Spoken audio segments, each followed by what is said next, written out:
የሃይማኖት ካባን እየለበሱ የአዲስ አበባ ህዝብን የማንቋሸሽ ንግግሮች አሁን እየተባባሱ መጥተዋል። ከዚህ ቀደም የኮሪደር ልማትን ለማድነቅ ሲባል አዲስ አበባ በእብድ የተሞላች እንደነበር የተናገሩ ሰዎች ይቅርታ ሳይጠይቁ አሁን ደግሞ የኮሪደር ልማቱን ለማድነቅ በዚህ ሳቢያ የተፈናቀሉትን ዜጎች አዲስ አበባ ሟርተኞችሽ ተነቀሉልሽ እያሉ ህዝብን የሚያወግዙ ሰባኪነን ባዮች መጥተዋል።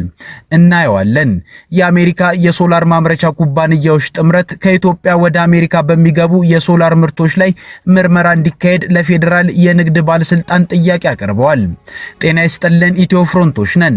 አብራችሁን ስትቆዩ ከነዚህ ጉዳዮች በተጨማሪ የትራምፕ ኢራንና ቻይናን የተመለከተ ጉዳይ ይኖረናል። እስከዛው ቻናላችንን ሰብስክራይብ፣ ላይክ እና ሼር እያደረጋችሁ አብራችሁን ቆዩ። የሃይማኖት ጭምብልን ባጠለቁ ፓስተር ነን ባይ ግለሰቦች የአዲስ አበባ ህዝብን በየማምለኪያ ስፍራው መስደብና ማንቋሸሹ አሁንም እንደቀጠለ ነው። እኚሁ የብልጽግና ወንጌልን አጥብቀው የሚሰብኩ ከእምነቱ ሳይሆን በብዛት ከቤተ መንግስቱ የሆኑ የሃይማኖት መምህር ነን ባዮች ከዚህ ቀደም ጦርነትንና ሌሎች ኢሰብአዊ ድርጊቶችን የሚያዋልዱ ንግግሮችን በየማምለኪያ ቤቶቻቸው በስመ መንፈስ ነገረኝ ሲያንጸባርቁ ታይተዋል። ሁሉ ንግግራቸው ግን ሃይማኖታዊ ባልሆነ ነገር ግን ሃይማኖትን በተከለለ ሁኔታ ከገዢው ብልጽግና ፓርቲ ጋር በመጣበቅ ህዝብን ማንቋሸሽ ነው። ውድ የኢትዮ ፍሮንት ተከታዮች በዚህ ዘገባ ትችት የሚቀርብባቸው ሁሉም የፕሮቴስታንት መምህራንና ምዕመናን ሳይሆኑ ውስን ኃላፊነት የማይሰማቸው መምህር ነን ባዮች ብቻ መሆናቸውን ማሳሰብ እንወዳለን። ከቅርብ ዓመታት ወዲህ እኚሁ አዲስ አበባንና ህዝቧን በተመለከተ በየእምነት ስፍራው የሚናገሩ የእምነቱ መምህር ነን ባዮች ህዝብን በጥቅሉ ባልተገባ ሁኔታ የሚፈርጁ ናቸው። በተለይ አዲስ አበባ ላይ በሰፊው ተተግብሯል ከሚባለው የኮሪደር ልማት ጋር በተያያዘ ለዚህ ዓላማ ሲባል ከተለያዩ የአዲስ አበባ ሰፈሮች የተነሱ ነዋሪዎች ሁለት አይነት አቅጣጫ ያለውን ውረፋ ሲያስተናግዱ ይታያሉ። የብልጽግና ወንጌልን በሚያራምዱ አንዳንድ ሰባኪነን ባዮች ዘንድ ለዚህ ልማት ሲባል ከአዲስ አበባ የተለያዩ ስፍራዎች የተነሱ በመቶ ሺዎች የሚቆጠሩ ዜጎች እንደ ሟርተኛ፣ እንደ ጠንቋይ፣ እንደ እብድና ሌሎች ክፉ መንፈስ ነገሮች ተደርገው ሲገለጹ ተስተውሏል። መንግስት ደግሞ ቀበል ያደርግና ለኮሪደር ልማት ሲባል ያፈረሳቸውን ሰፈሮች እንደ ንጽህና አልባ ቆሻሻ የወንጀል መከማቻ እንደነበሩና አሁን ግን ለዜጎች ምቹ ሰፈሮች እንደተፈጠሩ አድርጎ ከሃይማኖት ሰባኪነን ባዮች ቀበል አድርጎ ስድቡን ከመንፈሳዊ ወደ መሰረተ ልማታዊ ቅርጽነት ይቀይረዋል። በሁለቱም አካላት ንግግሮች ላይ ግን ለኮሪደር ልማት በሚል የተፈናቀሉ የነባር የአዲስ አበባ ነዋሪዎች ክፉኛ ሲብጠለጠሉ ይደመጣል። ይህ ነብይ ነኝ ባይ ግለሰብ ሱራፌል ይባላል። ከሳምንታት በፊት የአርቲስት ቴዎድሮስ ካሳሁን ቴዲ አፍሮ አልበም ከመውጣቱ በፊት ዘፈኑ እንዳይደመጥ ጸልያለሁ ብሎ ሙሉ አልበሙ አይደመጥ አደማመጥ ተደመጠ። አሁን ደግሞ ከአንዱ የአዲስ አበባ ጫፍ ላይ ቆሞ ተከታዮቹን በማስከተል አዲስ አበባ ሟርተኞችሽ ተነቀሉ፣ ልጆችሽን በሱስ ያጨነገፉም ተነቀሉ ይላል። አዲስ አበባ ሰላምሽን የማይወዱ ተነቀሉ። አሜን። በመተት በሟርት በዝሙት በርኩሰት በዳንኪራ በጭፈራ ልጆችሽን ያጨነገፉ ተነቀሉ። አሜን። ሟርተኞች ተነቀሉ። አሜን። ነጋዴዎች ስሙ፣ የነካችሁት ሁሉ ወደ በረከት ይቀየር። አሜን። በእጆቻችሁ ላይ ልምላሜ ይምጣ። አሜን። የረገጣችሁትን ሁሉ እግዚአብሔር ያስወርሳችሁ። አሜን። አለቱ ተሰንጥቆ ምንጭ ይስጣችሁ። አሜን። ኪሳራን መታው። በዚህ ነብይ ነኝ ባይ ግለሰብ አነጋገር መሰረት የኮሪደር ልማት በሚል ከነባር ነዋሪዎች ነፃ የሆኑ ሰፈሮች ከሟርተኞች ነው ነፃ የሆኑት። መደበኛ ህይወታቸው እንዲናጋ ሆኖ ወላጆች ብዙ የኢኮኖሚ እንቅስቃሴን ያደርጉበት ከነበረበት ልጆቻቸውም ይማሩበት ከነበረው ሰፈር ተፈናቅለውበት ባዶ የሆኑ የአዲስ አበባ ሰፈሮች ልጆችን በሱስ ከሚያደነዝዙ መንፈሶች ነው ነፃ የሆኑት። ይህ ድርጊት መንፈሳዊነትን ከለላ በማድረግ በልማት ስም የደረሱ ሰብአዊ ጉዳቶችን አቅልሎ ገጽታ የመስጠት ነገር ነው እንጂማ አሁን በተዘዋዋሪ መንገድ ሟርተኛ ተብሎ የተሰደቡ የቀድሞ የማላ አዲስ አበባ ነዋሪዎች በልዋጭ እየኖሩባቸው ያሉ ሰፈሮችስ ሟርተኛ ይወድላቸዋል ብሎ ይህንን ፓስተር ነኝ ባይ ግለሰብን መጠየቅ አስፈላጊ ሊሆን ይችላል። ይሄው ነብይ ሱራፌል የሚባለው ሰው በዚሁ መራ ግብር ላይ ይቀጥልና በአዲስ አበባ ዙሪያ ያለ ጠንቋይ ይነቀልም ይላል።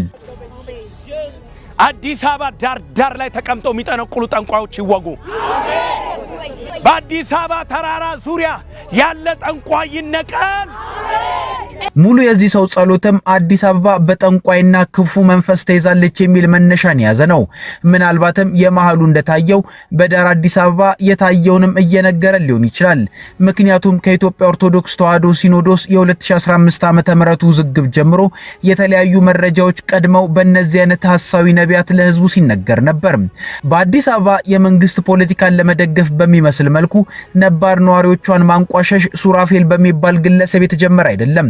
ከዚህ ቀደም ፓስተር መኮንን ድሪባ የተባለ ግለሰብ የኛ እምነት ሰዎች ቤተ መንግስት ስለገቡ ፒያሳ አውሮፓን መሰለች፣ እብድ ጠፋ፣ እብድ ምሱ ቆሻሻ ነው፣ አጋንንት ምሱ ድህነት ነው ብሎ ሲናገር አንደበቱ አላደናቀፈውም። በገቨርመንት ሊደሮች ላይ እንኳ የወንጌል ነጸብራቅ ስለመጣ ዛሬ አውሮፓን የሚመስል አስፋልትና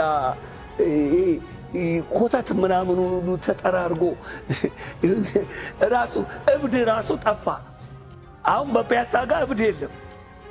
እኔ ከትናንት እየነገርኳቸው አገልግዬ ስመጣ ፒያሳ ጋር አሁን አስፋልት ያለው እብድ የለም። እብድ ቆሻሻ ነው የሚፈልገው። አይ እውነቴን ነው። እኔ አጋንንቱ ምሱ ምንድነው? ድህነት ነው። ምሱ ቆሻሻ ቤት ነው። ምሱ የቆሻሻ ቤት ውስጥ ማኖር ነው የሰይጣን ኢምፓክት። ተጽዕኖ አላረግንም አንልም። የወንጌል ሰዎች በገቡበት ገለባብጣል። በዚህ ግለሰብ ትንታኔ መሰረት የዜጎች ድህነት ምክንያት የፖለቲካ መክሸፍና የመስራት ስንፍና ሳይሆን አጋንንት ነው። ስለዚህ የአዲስ አበባ ጎዳናዎች በመብራት አሸብርቀው አውሮፓን ይመስሉ ዘንድ ድሃዎች በፓስተሩ አባባል ደግሞ አጋንንቶች መወገድ ነበረባቸው። በዚህ ደረጃም የህዝቦችን እንግልትና የኑሮ ስቃይን የሚያመጡ ተግባራትን መንፈሳዊ ቅርጽን በመስጠት ተቀባይነት እንዲያገኙ የማድረግ እንቅስቃሴዎችን በአገሪቱ እየታዩ ነው። ከዚህ ቀደም ሰላሌ የጠንቋይ ሀገር ነው፣ ሰሜኑ የኢትዮጵያ ክፍል የዘንዶ መንፈስ አለበት፣ የውጭ ጎብኚዎች ሰሜን የሚሄዱት የሚጎበኝ ነገር ያለው በሰሜን አቅጣጫ ስለሆነ ብቻ ሳይሆን የዘንዶውን መንፈስ ለማደስ ነው እያሉ በገሃድ የሚናገሩ የእምነት መምህር ነን ባዮች በስፋት ታይተዋል። ጠቅላይ ሚኒስትሩ የጫካ ፕሮጀክትን ለመስራት አካባቢውን ሲያጸዱ 300 ጠንቋዮች ተፈናቅለዋል ብሎ የተናገረ አንድ ግለሰብም ነበር። ሰዎችን እንዲህ አንዴ በመንፈስ ስሪቶችና ሌላ ጊዜ ደግሞ በኑሮ ሁኔታቸው እያቃልሉ ማውራት ለብዙ ጥፋት ይዳርጋል። ዓለም ላይ ብዙ ሰብአዊ ጥፋቶች የመጡት መጀመሪያ ጥፋት የደረሰባቸውን ሰዎች ሰብአዊነትን የማይገልጹ ስያሜዎችን በመስጠት ነው። በተለይ አዲስ አበባን በተመለከተ በሃይማኖት ስር ከሚከለሉ ግለሰቦች በተጨማሪ የመንግስት ባለስልጣናትም ተመሳሳይ ህዝብን የሚነካ ነገር ይናገራሉ። ጠቅላይ ሚኒስትር አብይ አህመድ ካዛንቺስን ስለለወጡባቸው ሁኔታዎች ሲያወሩ ሰፈሩ የአደንዛዥ እጽ መናኸሪያ እንደነበር ሲናገሩ ተሰምተዋል። ነገር ግን እሳቸው እንዳሉት ካዛንቺስ የአደንዛዥ እጽ መናኸሪያ ከሆነ ሰፈሩን ነዋሪዎቹ እንዳሉ ከአደንዛዥ እጽ መናኸሪያነት አላቆ ውብ ማድረግ አይቻልም ወይ የሚል ጥያቄን ማንሳት ይቻላል። የአዲስ አበባ ከንቲባ አዳነች አቤቤም የኮሪደር ልማትን በተመለከተ አደናንቀው ባወሩባቸው አጋጣሚዎች በሙሉ ከተማዋን ለነዋሪዎች ምቹ ለማድረግ ነው የሰራ ነው ይላሉ። ነገር ግን ለነዋሪዎች ምቹ ሆኗል እያሉ ራሳቸው ከንቲባዋ ቆመው የሚያወሩባቸው አካባቢዎች በብዛት ነዋሪዎች ተፈናቅለው የተሰሩ መናፈሻዎች ቦታ ናቸው። ይህ ታዲያ ለየትኛው ነዋሪ ነው ምቾት የተፈጠረው? ነዋሪው በሌለበት ነዋሪው እያለ ይህንን የማሳመር ስራ መስራት አይቻልም ነበር ወይ? ሰፈሮቹ እንዳያምሩ ያደረገው የነዋሪዎቹ መኖር ነበር ወይንስ ተገቢው የከተማ ፖሊሲ አለመተግበሩ ነው የሚሉ ጥያቄዎችን ያስነሳሉ። ታዲያ ፖለቲከኞቹ የሰሩትን መናፈሻ ለማድነቅ ሲሉ በአካባቢው ለነበሩ ነዋሪዎች አነስተኛ ግምትን የሰጡ ንግግሮችን ሲያደርጉ፣ በሌላኛው መድረክ ደግሞ የከተማውን ነባር ነዋሪዎች የተነቀሉ ሟርተኞች እብድ ተደርገው ይገለጻሉ። የአሜሪካ የሶላር ማምረቻ ኩባንያዎች ጥምረት ከኢትዮጵያ ወደ አሜሪካ በሚገቡ የሶላር ምርቶች ላይ ምርመራ እንዲካሄድ ለፌዴራል የንግድ ባለስልጣናት ጥያቄ ያቀረቡ። ጥምረቱ በቻይና የተሰሩ ምርቶች ነባሩን የአሜሪካ ታሪፍን ለማስቀረት በኢትዮጵያ በኩል አልፈው አሜሪካ እየገቡ ነው ሲል ከሷል። ነገሮች በምርመራ ከተረጋገጡ አሜሪካ በቀጣይ ከኢትዮጵያ የምታስገባቸው የሶላር ፓኔል ምርቶች ላይ ጠበቅ ያለ ቁጥጥር ከማድረግ ባለፈ እስከ እገዳም ሆነ ካሳ ጥየቃ ሊወስዳት ይችላል። ይህም በኢትዮጵያ ጅምር የፀሐይ ወይንም የሶላር ኢነርጂ ዘርፍ ላይ ይዞት የሚመጣው አደጋ ቀላል እንደማይሆን ይታመናል። ከዚህ ባለፈ አሜሪካ በኢትዮጵያ ላይ የንግድ ጥርጣሬዎችን እንድታነሳና ቀጣይ ድሎችን ሊያዘገይ ወይንም ሊያሳጣ ይችላል። ማክሰኞ ለአሜሪካ የንግድ ሚኒስቴር በቀረበው አቤቱታ ቶዮ ኦሪጂናል ሶላር ማኑፋክቸሪንግን ጨምሮ አንዳንድ ኩባንያዎች በቻይና የተሰሩ የሶላር ምርቶችን በመጠቀም በኢትዮጵያ የሶላር ሴሎችን እያመረቱ በኋላም በኢትዮጵያ ወይም በቪየትናም ሶላር ፓኔሎች በመሰብሰብ ወደ አሜሪካ እየላኩ መሆኑ ተገልጿል። ይህ ክስ የቀረበው ጠቅላይ ሚኒስትር አብይ አህመድ በሐዋሳ ኢንዱስትሪ ፓርክ ውስጥ ዋና የሶላር ማምረቻ ፋብሪካዎችን ከመረቁ ከ3 ሳምንታት በኋላ ነው። ይህም ኢትዮጵያ የታዳሽ ኃይል ምርትንና የኢንዱስትሪ አቅምን ለማስፋፋት እያደረገችው ያለው ጥረት አካል መሆኑ ተጠቅሷል። ቀደም ሲል የመንግስት መገናኛ ብዙሃን እንደዘገቡት ሚያዝያ 17 ቀን 2017 ዓ.ም የተጀመሩት ቶዮ ፌዝ 2 ኦሪጂናል እና ሉሚንቴክ የሶላር ፋብሪካዎች እንዲሁም ኤችዜድ ጋዝ የተባሉ የሶላር ፋብሪካዎች በአመት 11.3 ጊጋዋት የንጹህ ኃይል ቴክኖሎጂ የማምረት አቅም ያላቸው ናቸው።